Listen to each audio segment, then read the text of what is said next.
Britain के प्रधानमंत्री कीर Starmer इन दिनों अपने देश की इमिग्रेशन पॉलिसी को लेकर सख्त नजर आ रहे हैं। उन्होंने भारत समेत 15 देशों को एक ऐसी लिस्ट में जोड़ दिया है जिसमें अब इन देशों के लिए डिपोर्ट नाउ अपील लेटर की पॉलिसी लागू हो गई है। क्या है ये पॉलिसी और इससे भारतीयों पर क्या असर होगा, सब जानेंगे इस वीडियो में।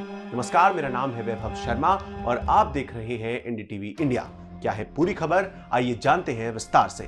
ब्रिटेन की सरकार ने झटका देते हुए भारत को उन देशों की लिस्ट में शामिल किया है जिसके नागरिकों पर डिपोर्ट नाउ अपील लेटर की पॉलिसी लागू होगी। ब्रिटेन ने 15 देशों की नई लिस्ट में अब भारत का भी नाम जोड़ लिया है। यानी अब अगर कोई भारत का अवैध प्रवासी ब्रिटेन में आ जाता है या किसी अपराध में शामिल होता है तो उसे पहले ब्रिटेन से भारत रिपोर्ट किया जाएगा और उसके बाद ही वो फैसले के खिलाफ अपील कर पाएगा।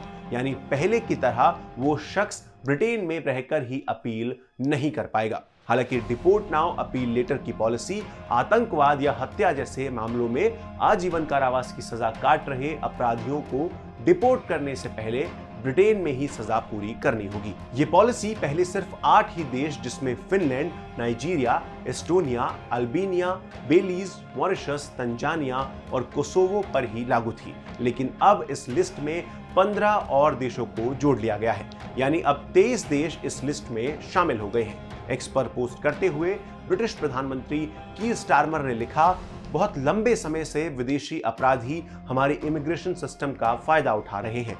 महीनों या सालों तक ब्रिटेन में रहते हैं जबकि उनकी अपीलें लटकी रहती हैं। ब्रिटिश सरकार का कहना है कि इस पॉलिसी का मकसद जेलों में भीड़ को कम करना और टैक्स पेयर्स के पैसे का अपराधियों पर खर्च होने से बचाना है। इस पॉलिसी के लागू होने से अपराधी को पहले डिपोर्ट किया जाएगा और उसके बाद ही उसकी अपील सुनी जा सकेगी, और वो भी वीडियो कॉन्फ्रेंसिंग के जरिए उसके मूल देश से ही होगी।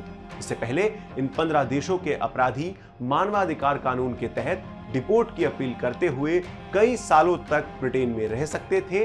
नए कानून के मुताबिक डिपोर्टेड अपराधियों को ब्रिटेन में दोबारा एंट्री करने पर रोक रहेगी और ये अपराधी के देश पर ही निर्भर करेगा कि उन्हें जेल भेजा जाएगा या रिहा किया जाएगा।